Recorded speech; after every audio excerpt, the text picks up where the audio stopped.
और जब तक आदित्यनाथ योगी जी रहेंगे, जब तक उत्तर प्रदेश में कोई सरकार अपनी नहीं बना सकता है, ये मैं दावे के साथ कह रहा हूँ। जी, या तो बिहार के लिए मुख्यमंत्री मनीष कैसे बने या तो चिराग पासवान बने, हमारे दो ही ऑप्शन है। अरविंद केजरीवाल जो मुख्यमंत्री है, उन्होंने किस प्रकार का कार्य किया? बहुत असफल मुख्यमंत्री है, दिल्ली के ऊपर कलंक है। मुकेश कोहली। कहाँ से हैं भैया? मैं दिल्ली से ही हूँ। तो जैसे कि 25 तारीख को चुनाव है, आपको क्या लगता है कि दिल्ली की जो जनता है वो किस पे विश्वास कर रही है? मेन मुद्दे तो सर मोदी जी हैं हमारे, ठीक है। मोदी जी क्यों? सर काम किया मोदी जी ने, काम बोल रहा उनका। नहीं, ये बात तो है, चलो लेकिन और विपक्ष जो नेता हैं जैसे आपके राहुल गांधी, केजरीवाल, क्या इन लोगों ने काम नहीं किया? सर आपको सही बताऊँ, मैं पहले वो राहुल गांधी नहीं है, वो राहुल खान है। आपको मैं स्पष्ट बताऊँ, देखो राहुल खान जी तो कुछ ही बोल सकते हैं, उनका काम है विपक्ष पे कुछ भी एक्ट लगा दें। वो आज की कोई नई राजनीति नहीं लड़ रहे हैं सर, उन्होंने 55 साल से राजनीति ऐसे ही विपक्ष को मतलब दूसरे को बुरा ठहरा के उन्हें राजनीति जीती हुई है। अब जनता समझ चुकी है, राहुल गांधी जी को अब मेरे हिसाब से अपने घर बैठ जाना चाहिए। अब वो जो न्याय यात्रा, रोड शो, ये सब खत्म है, कुछ नहीं है। अच्छा, जैसे कहते हैं कि भाई यहाँ पे दिल्ली के अंदर जो सीएम अरविंद केजरीवाल है, उन्होंने बहुत विकास करा और कहते हैं कि भाई उन्होंने स्कूलों के अंदर सुधार करा, तो क्या उनको मौका नहीं मिलना चाहिए? सर स्कूलों के अंदर अगर एक भी नया स्कूल कोई बना दिया हो ना केजरीवाल का, तो आप मुझे बता दो, ठीक है। स्कूलों के अंदर कुछ जैसे मान के चलो, स्कूल बहुत सी जगह दिल्ली में, आपने ये नहीं सीपी में बना दिया है कि सरकारी स्कूल में बुराड़ी में जाओ, संत नगर में जाओ, आय नगर जाओ, बदरपुर जाओ, ये भी दिल्ली में ही आता सर। आपका कहने का मतलब ये है, दिल्ली का जो आउटर वाला इलाका है वो सारा का सारा जुकातू है और जो यहाँ पे पोश इलाका है उसके अंदर ही बदलाव हुआ है। सर आपने मोहल्ला क्लिनिक खोल दिया, कहाँ पर खोल दिया? सीपी में खोल दिया, लाजपत नगर में खोल दिया, वहाँ भी तो खोलो सर। आप सबसे ज़्यादा ज़रूरत तो जो है जो जहाँ पर छोटा तबका, मजदूर तबका रहता है, वहीं पे इन सब चीज़ों की आवश्यकता पड़ती है। सर इन्होंने आज भी, हम दिल्ली में रहते हैं, हमें आज ही पानी खरीद के पीना पड़ता है। इन्होंने सत्ता में आने से पहले बोले थे आते हम जमुना साफ करेंगे, वो जमुना तो साफ हुई नहीं सर, खुद साफ होकर अपने जेल के अंदर चले गए। वो ये शुरू में जब आए थे, इन्होंने एक के संग एक जो फ्री करा ना, इसकी जगह सर ये कुछ शिक्षा में लगा देते। दिल्ली में बहुत सारे ऐसे काम कर सकते थे ये, पर लेकिन इन्होंने ऐसा क्यों करा? मतलब लोगों को बर्बाद किया सर। मतलब जो बंदा एक क्वार्टर पीता था उसे 2 क्वार्टर पिला के घर में लड़ाई करवाई है, मियाँ बीबी को लड़वाए इनने, आज को पड़ोस वालों को आपस में लड़वाए इनने वो काम किए सर। तो आपको क्या लगता है दिल्ली की जो सीटें हैं, इन पर कौन कायम होगा? जो अभी एक किसको उठवाया, कन्हैया कुमार जी, कन्हैया कुमार इस समय उठे हैं, तो क्या लगता है आपको कन्हैया कुमार जो हैं? सबसे बड़ी गलती तो कांग्रेस ने यही कर दी, और थोड़े बहुत जो वोट मिलते भी ना, अब वो भी नहीं मिलेंगे। तो कन्हैया कुमार तो बहुत पढ़े लिखे नेता हैं, भाई पढ़े लिखे हैं। वही बंदा है वो, भारत तेरे टुकड़े होंगे इंशाअल्लाह, अफजल हम शर्मिंदा हैं तेरे खातिर, एक अफजल मारोगे हर घर से अफजल निकलेगा। लेकिन उनके जो जन सैलाब है, उनके साथ जो समर्थन देखने को मिला, उन्होंने जो नामांकन किया उसमें तो बहुत भयानक रूप से भीड़ आई, तो आपको क्या लगता है? मतलब कुछ ही नहीं है, वो सब खरीदी हुई भीड़ है। अभी तुम वोटबाजी पूरी होने दो। बेगूसराय से लड़ा था नहीं ये, जो अपने गांव से, अपने शहर से ऐसे कुत्तों की तरह भगा था वहाँ से, ये है बड़ी बुरी मौत भगाया वहाँ से। दिल्ली की जनसंख्या जानती कौन है?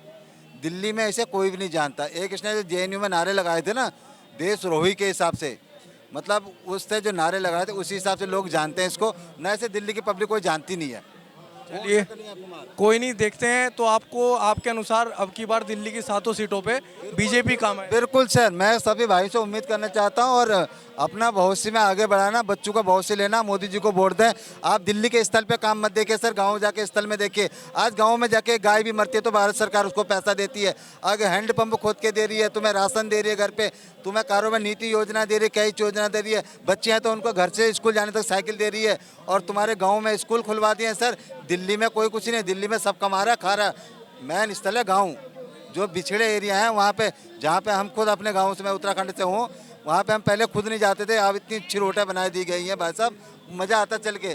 तो सबसे बड़ी ये है, मैं सभी भाई से निवेदन करूँगा, मोदी जी को बहुमत पूर्ण से वोट दीजिए और अपने देश का भविष्य उज्जवल बनाइए। जी भैया, आपका नाम क्या है? मेरा नाम पंकज कुमार सिंह।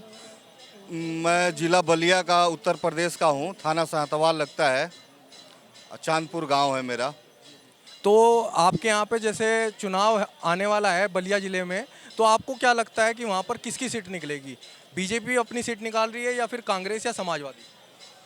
हमारे यहाँ सीट निकलेगी भाजपा की, बीजेपी की, क्योंकि उनकी सरकार है और वो जोरों शोरों से अपना प्रचार करते नजर आ रहे हैं और सरकार उनकी है, इसका भी उनको मतलब सहायता मिल रही है उससे।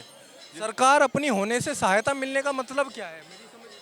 नहीं, सरकार होने से ये होता है, मान लीजिए अधिशासी जो मान लीजिए जैसे पुलिस वाले हो गए, ये चुनाव आयोग अधिकारी विभाग हो गई। आपको बता दें, चुनाव आयोग किसी भी सरकार के अंडर में कार्य नहीं करता। चुनाव आयोग अपने आप में स्वतंत्र होता है। जी, स्वतंत्र होता है, लेकिन जो हमारा क्षेत्र है पूर्वांचल, वहाँ पे इतनी वो नहीं है। वहाँ पे भैया मतलब जिसकी सरकार रहती है उसी की सुनी जाती है। पूर्वांचल में तो सुना है बाहुबलियों का बहुत जोर वाला था, तो अब आपको क्या लगता है कि अब भी बाहुबलियों का वहाँ पर मतलब जोर चलता है वहाँ पर? नहीं, हमारे उत्तर प्रदेश के माननीय मुख्यमंत्री आदित्यनाथ योगी जी के मुख्यमंत्री होने की वजह से जितने भी गुंडागर्दी और बाहुबली टाइप के जो नेता थे उन पर अंकुश लग चुका है और उन पर कार्रवाई चलती आ रही है। तो जहाँ तक कि गुंडागर्दी पर अंकुश लगा है। तो आपको लग रहा है कि उत्तर प्रदेश के अंदर योगी आदित्यनाथ कुछ कार्य कर रहे हैं? जी, उन्होंने बहुत काम किया है और जब तक आदित्यनाथ योगी जी रहेंगे, जब तक उत्तर प्रदेश में कोई सरकार अपनी नहीं बना सकता है, ये मैं दावे के साथ कह रहा हूँ। जी, तो आपको लगता है कि आने वाले समय में योगी आदित्यनाथ जो हैं वो हमारे देश के प्रधानमंत्री का चेहरा हो सकते हैं? जी, बिल्कुल हो सकते हैं। क्या वो इस काबिल हैं? जी, एकदम काबिल है। अगर जो अविवाहित है और किसी को समाज से कोई लालच नहीं है, वही देश के लिए अच्छा कर सकता है और योगी जी में वो गुण है। आपका नाम क्या है? हाँ जी, आपका नाम क्या है? राजेश गुप्ता। जी, राजेश गुप्ता, कहाँ से हैं आप? बिहार से। तो आपके यहाँ पर किसकी सीट निकल रही है? देखो जी, हमारे यहाँ से किसी सीट निकलेगी। अब तो किसी को वोट नहीं दे रहे, हम तो मोदी को वोट दे रहे हैं। तो मोदी जी को वोट दे रहे हैं, विपक्ष में राहुल गांधी और बाकी पार्टियां जो खड़ी हैं आरजेडी वगैरह। हमारे जब से मोदी जी आए हैं, बिहार में पहले बाढ़ बहुत आता था। लालू प्रसाद थे, नीतीश जी भी थे, गठबंधन कई बार वो आते हैं। बिहार में बाढ़ को ये खत्म कर दी कहानी।